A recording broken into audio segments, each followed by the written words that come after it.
What happens when the greatest armies of all time are dropped one by one into a full-scale test against a modern US military base? Same battlefield, same defenders.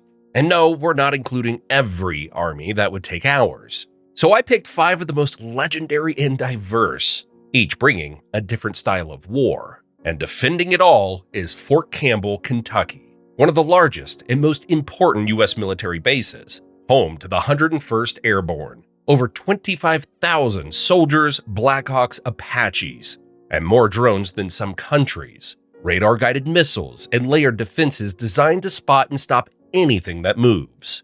Each wave hits the base fresh, no damage carried over, no defenders lost. And just remember, this is a sandbox what-if, far from perfect realism. There are 100 ways to run this. I just picked the one that sounded the most fun.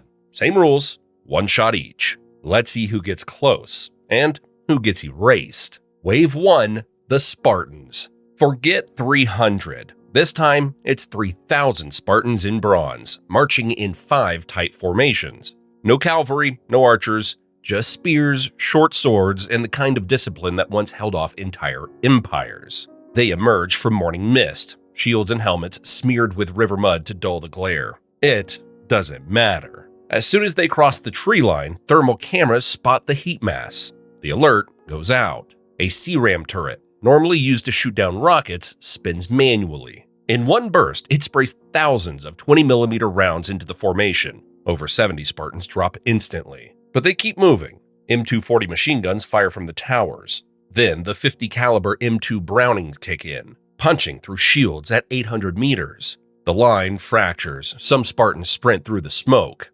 trying to close the gap. Roughly 400 reach the wire and get tangled in razor coils. There, they're cut down by sustained fire. A few throw spears. One gets as far as a partumvi. He swings at the tire. Then he's shredded. Could they break through? Only if the base was blind, silent, and sleeping. Then, maybe they'd reach a checkpoint. Bravery gets you close, but it doesn't stop 4,500 rounds a minute. Wave 2, the Roman Legion. This one comes with siege gear. 5,200 Roman legionnaires appear a kilometer north of the fence. They bring tower shields, short swords, and trench tools, but also 60 Scorpios, 10 catapults, and a tactical brain honed on conquest. Their scouts try a stealthy crawl forward, low, masked, quiet. But ground radar picks up the movement. Thermal optics spot the rest. 120mm mortars fire. The first shells burst midair. Wicker shields vanish. Crews fall. Catapults never even fire. The Romans light green wood, trying to smoke out sensors. But heat can't hide behind haze. Their shots land short. The return fire doesn't. At dawn, 3 testudo formations, dense Roman shield walls, crawl toward the wire. They almost make it. Then the 50 caliber machine guns fire, followed by Mk-19 grenade launchers. Each 40mm round lands with a pop. The formations break apart. About 100 reach the fence. One squad breaches the coils using a fallen cart and slams into a storage shed. An Apache lifts off. A single 30mm burst ends it. And the shed's the only thing they damaged. Wave 3, the Napoleonic Army. 35,000 infantry, 6,000 cavalry, 140 cannons. Napoleon sends his full force. But they don't charge, they spread. French cavalry fans out in a wide arc to slow resupply. Not a full blockade, just enough to make every missile, shell, and drone inside Fort Campbell feel a little more valuable. Artillery crews drag 6 and 12-pounders just beyond a kilometer. Most shots bounce off. One skips and clears a guard tower. Lucky hit. It gets answered. 3 Apaches lift off. They lock targets. Hellfires smash cannon clusters. Hydras shred supply wagons. Horses panic. In one pass, a dozen cannons are silenced. That night, French sappers dig forward in zigzag trenches. Some get within 400 meters. Then smoke grenades are tossed. Under cover, a small sapper team crawls close and sets charges on the perimeter. Boom! A section of the fence is breached. It's quickly sealed by defenders. But for 30 seconds, Fort Campbell had a hole. Not enough. Drones track every move. Mortars walk into every trench. Machine guns meet every charge. Napoleon's best plan gets dropped by a $60 drone, and the siege dies in smoke and mud. Wave 4, World War II Germany. This one starts differently. First, gliders.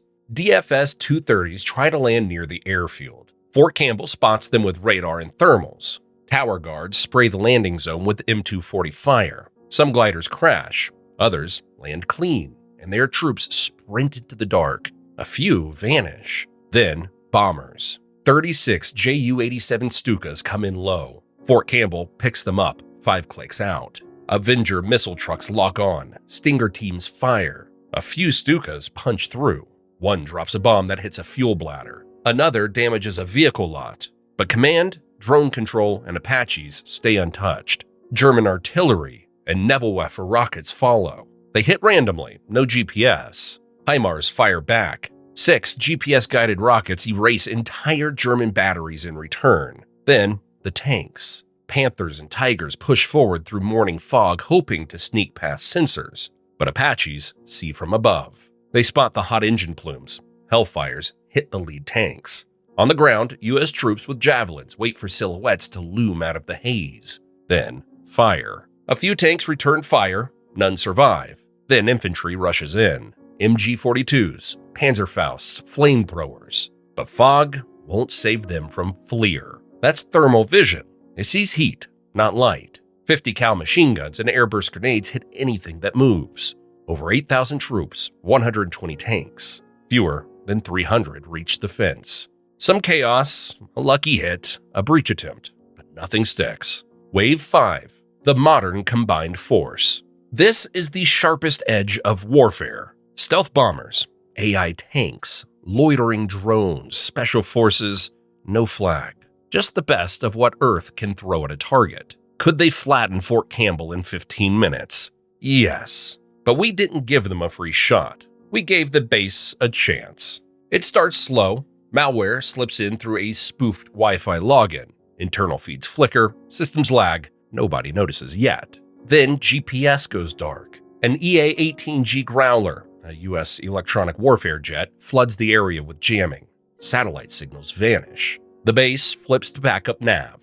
Now, the hammer falls. 24 DF-17 hypersonic missiles drop in. They fly Mach 5 and dive steep, too fast for any intercept. But not invisible. Satellites and radar spot the launch. The base gets seconds to brace.